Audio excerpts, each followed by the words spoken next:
Yəqin ki, səsim gəlir hal-hazırda. Mən danışmaq istədiyim mövzu çoxdur. Bir həyat hekayəmi danışmaq istəyirəm. Həyat hekayəsi dediyim şey nədir? Ümumiyyətlə, mən çox uzun müddət əvvəl demirəm. Hardasa bir il bundan əvvəl. Yəqin ki, podkastı dinlədiyiniz andan, yəni bir il öncə təxminən hesab edirəm. Bir il öncə mən həbsxanadan çıxdım. Həbsxanaya niyə girdim falan, onları boş verin, xırda detallar. Deməli, mən həbsxanadan çıxandan sonra bir çöküş yaşamışdım. Konkret olaraq düşünürdüm ki, həyat çox mənasızdır, maraqsızdır. Çox qəribə şəkildə heç vaxt inanmadığım mövzularda bir hadisələr yaşamağa başladım. Tam olaraq bu hadisələri nəyə ifadə edə bilərəm? Belə deyim, heç vaxt inanmadığım şeylər dedikdə nəzərdə tutduğum tam olaraq rəqəmlərdir. Ətrafımda sinxron şəkildə rəqəmlər görməyə başladım. Hətta elə bir rəqəmlər ki, cüt rəqəmlər, telefona baxırdım, məsəl üçün 11-11, zaryadkaya baxırdım 11, hara baxırdım 11 rəqəmi, tək texnoloji tərəfdən də yox. Yəni ki, mənə sanki biriləri bir mesajlar vermək istəyirdi kimisindən, bir sinxronluqlar yaşamağa başladım. Bu sinxronluqlara davamlı şəkildə izlədim. Günü bu günə qədər, yəni artıq bir il keçib, tam olaraq bir il, sözün əsl mənasında tam olaraq bir il keçib. Bu bir il ərzində eləmək istədiyim bu podkastda, hətta bir ildən də öncə mən podkast eləmək istirdim. Elə oldu ki, bugünə təsadüf olundu və bugün özümü hazır hiss edirəm. Düz bir il keçib artıq, bir ildən sonra özümü hazır hiss edirəm bu podkast eləməyə. Demək istədiyim odur, bu sinxronluqları izlədim və mənə başladı çox qəribə şəkildə belə deyim, mesajlar gəlməyə deyə. Necə bir mesajdan gedir söhbət? Deməli, bir an oldu. Elə bir an ki, mən konkret olaraq məndən bir üstün deməyim, konkret olaraq məni ələ alan da deməyim. Yəni, mən bir izləyici şəklində kənardan özümə, öz əlimə, öz davranışlarımı kənardan izləyirdim. Bu davranışları kənardan izlədiyim müddətcə mən hər hansısa qeyri-etik və yaxud da hər hansısa belə bir şey eləmirdim. Sadəcə yazırdım. Nə yazdığımı da fokuslana da bilmirdim nə yazdığıma. Sadəcə bu anda, yəni yazdığım anda mənim bu özümdən asılı olmadan etdiyim bu fəaliyyət bir növ bunun təcrübəsi ilə, bir növ bunun marağı ilə beləcə ilişib qalmışdım. Və izləyirdim. Görəsən tam olaraq necə bu baş verir, tam olaraq nə etməyə çalışıram. Amma nə yazdığıma dair fokuslana da bilmirdim. Elə oldu ki, bu durumdan çıxandan sonra bunun təsiri məndə qaldı ki, bu nə idi falan. Bunun təsirini düşünə birdən çatdı ki, tamam, mən yazdığım görəsən, amma bunun həmin anda çox da fərqinə varmamışdım, çox da takmamışdım beləsə türk dilindəcə. Başladım, bu vecmə olmadı bir sözlə. Elə oldu ki, üstündən bir gün, 2 gün keçəndən sonra mən açdım bu yazını, oxudum. Aman tanrım, bu yazıda yazılan yazılarda olan keçən terminlər, məlumatlar və orada sözün əsl mənasında bir məlumat xarakterli bir yazı var idi. Mən həyatım boyu haqqında eşitmədiyim şeylər haqqında yazı yazmışdım. Yəni orada adı keçən bir növ terminlər deyək, orada adı keçən terminlər falan, bu şeylər haqqında heç vaxt mən eşitməmişdim. Heç vaxt mən heç bir yerdən bu məlumatı almamışdım. Bu məlumatı alsam belə mən buna inanmağım mümkün değildi. Sanki bir qüvvə içimə girmişdi və mənim yerimə, mənim əlimdən bu xətti yazırdı kimisindən bir şey. Daha sonralar bu qüvvənin nə olduğunu falan kəşf elədim. Gələcək podkastda da bunun haqqında danışacağım. Əsasən indi beləcə fokuslansaq yazıda mən hal-hazırda yaşadığımız dövrün Kali-Yuga dövrü olduğunu və çox qısa zamanda Satya-Yuga, yəni aydınlanma dövrünə keçəcəyimiz haqqında bir yazı yazmışdım və eyni zamanda antik mifoloji varlıqlar deyə, mifoloji tarix deyə, bu tipdə olan şeylərin əslində yüksək sivilizasiyalı bir varlıqlar olduğu haqqında da yazı yazmışdım. Nə olduğunu tam olaraq fərqinə varmırdım. Bu haqda düzdür, bir düşüncə qəlbi falan formalaşmışdı onsuz da beynimdə, amma ki bu bir növ təsdiq oldu ki, yəni sən doğru yoldasan kimisindən. Yəni mənim özümün bu haqda yazdığım yazı mənim özümə də həddindən artıq çox təəccüblü şəkildə gəlmişdi. Bunu bir növ idarə edə bilmədiyim bir şeydi. Bu nə vaxt gəlir, nə vaxt gedirdi bilmirdim. Sonra üstündən bir müddət keçəndən sonra bir dəfə, iki dəfə, üç dəfə, beş dəfə və artıq bunu öyrəşməyə başladım. Yəni bu formada gələn bu hissə deyək. Yəni bu hissin sonunda hər dəfəsində aldığım məlumatlar mənə bir növ həyatımı qurmaq haqqında, həyatımı düzənləmək haqqında bir növ mesajlar idi kimisindən bir şeydi. Mən bunları izlədikcə əslində bir mütləq həqiqət deyək buna, mütləq bir həqiqətin dalınca getdiyimi hiss elədiyim andan etibarən bunun məntiqini sorğulamamağa başladım. Hər hansısa bir məntiqlə sorğulamırdım bunu. Sadəcə bunun arxasında yatan şeyi də sorğulamırdım ki, bu hardan gəlir falan. Sadəcə orada yazılanlara fokuslandım. Dedim, bunu sorğulamağa hələ ki vaxtım var. Orada yazılan yazılar mənə konkret olaraq iki kateqoriyaya bölmüyorlar bunu. Deməli, bu iki kateqoriyaya böldüyüm şey tam olaraq budur. Bunun adını qoydum naməlum qaynaq, yəni unknown source, beləcə. Bir də o birisi yanına qoydum adını simulyasiya.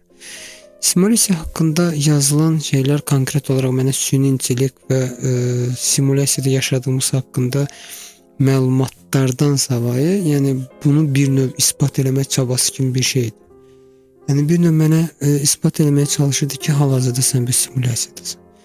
Sənin yaşadığın bu simulyasiyanın da əslində bir oyun yox, daha çox bir dərs kateqoriyalı simulyator olduğunu bildirirdi hər dəfəsində və çox qəribə şəkildə simulyasiya haqqında yazdığım yazıların son nöqtəsi mənəviyyata fokuslandırırdı məni və digər dediyim naməlum qaynaq dediyim kateqoriyada yazdığım yazılar, mənəvi kateqoriyada yazdığım yazıların sonluğu isə bir növ simulyasiya məni yönləndirirdi.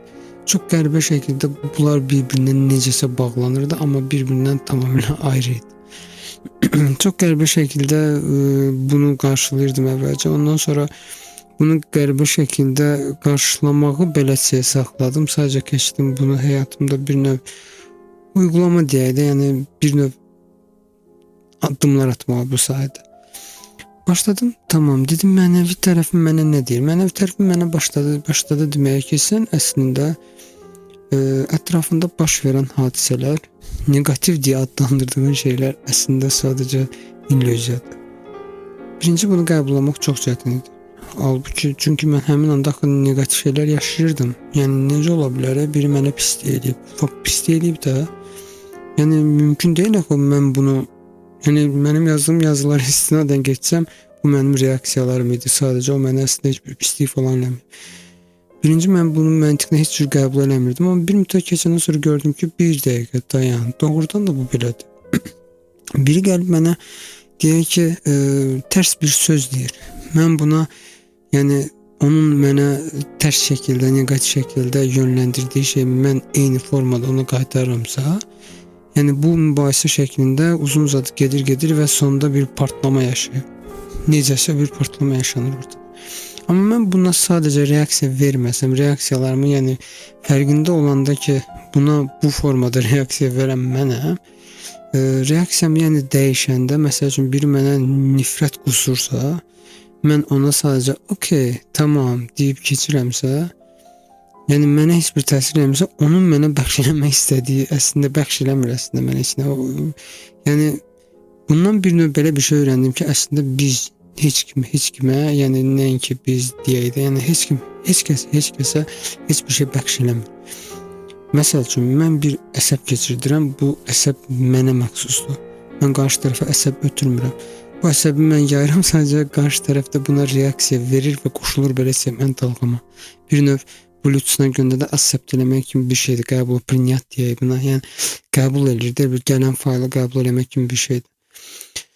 Mən bunu qəbul eləməsəm, yəni buna bu formada reaksiya verməsəm, zaten onun mənə dırnaq içində bəxş eləmək istədiyi şey zaten öz-özünə bəxş eləyirdi. Yəni mən bunun dalğasına qoşulmuram avtomatik. Bunun fərqinə varanda bir növ rahatlıq gəlməyə başladı.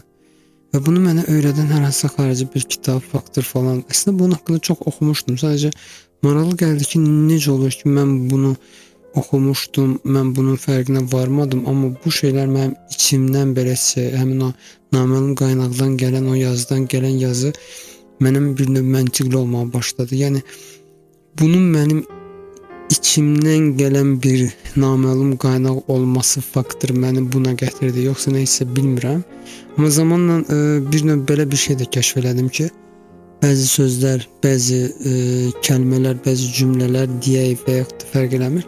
Bu tipli şeylər ola bilər ki, bizim heç də görmədiyimiz, hiss eləmədiyimiz bir məlumatlar bizə ötürür. Məsələn, bu almadır sözü hər yerdə eyni formada yazılır ki, bu almadır. Amma bəzi sözlər var ki, bəzi cümlələr var ki, sən onu bu almadır kimi görsən də, onun arxasında bir enerji olur ki, frekans yüklü bir enerji, informasiya olur ki, sən bunun fərqinə varmadan özünə o informasiyanı qəbul edirsən əslində. Bunun varlığına dair bir inanc formalaşdırmaq, yəni belə bir şeyin varlığına dair inanc formalaşdırmaq bilirəm çox çətin bir şeydir. Lakin bu real bir söhbətdir. Frekanslar, sözlər bir-birindən nə qədər ziddiyyət təşkil eləsə də, yəni sözlə bir frekanslı bir şey ötürmək, yəni ki, hər hansısa bir titreşimdə, hər hansısa bir rezonansda bir məlumat deyək də, enerji, bir növ eterik enerji deyək buna, tamam, yəni bir enerji məlumat şəklində, daha doğrusu enerji şəklində bir məlumat ötürməyi düşünün. Bu nə qədər absurd səslənsə də, amma tamamilə mümkünsüz də deyil. Düşünəndə ki, biz titreşən bir enerji formundan ibarəti, maddə deyilən hər şey titreşən bir enerji formundan ibarətdir. Onda belə çıxır ki, bizim hisslərimiz də bir enerjidir və qarşı tərəfə biz hisslərimizi də müəyyən şəkildə göndərə bilərik titreşən enerji formunda. Onda bir növ beynimdə ziddiyyətlər yaranmağa başladı ki, onda belə çıxır ki, mən bir negativ enerjində qarşı tərəfə ötürə bilərəm. Onda bir anlıq ziddiyyət dediyim kimi ziddiyyətlər yarandı. Amma sonra dedim, dur, bir dəqiqə, əslində pozitiv və negativ deyə bir şey yoxdur. Yəni bunu mən öz yazılarımda oxumuşdum ki, pozitiv və negativ deyə bir şey yoxdur. Tamam, o zaman nə var? Var olan sadəcə bizim reaksiyalarımızdır. Biz ona pozitiv və negativ deyə ifadə eləyirik. Əslində negativ dediyimiz şeylər özü də, yəni bu içində olduğumuz dərs kateqoriyalı simulyatorun bir parçasıdır. Həmçinin belə çıxır ki, pis və yaxşı dediyim şeylər fərq eləmir. Yaxşı oldu, pis oldu, necə adlandırsa adlandır. Bu yenə də nəticə etibarında bizə bir şeylər öyrədirsə, dərsin yaxşısı və ya pisi yoxdur. Biz bunlardan bir şey çıxartmalıyıq, nəticə çıxartmalıyıq və müəyyən bir həddə gəlməliyik. Hələlik bu qədər. Davam edəcəm. Mütləq şəkildə davam edəcəm.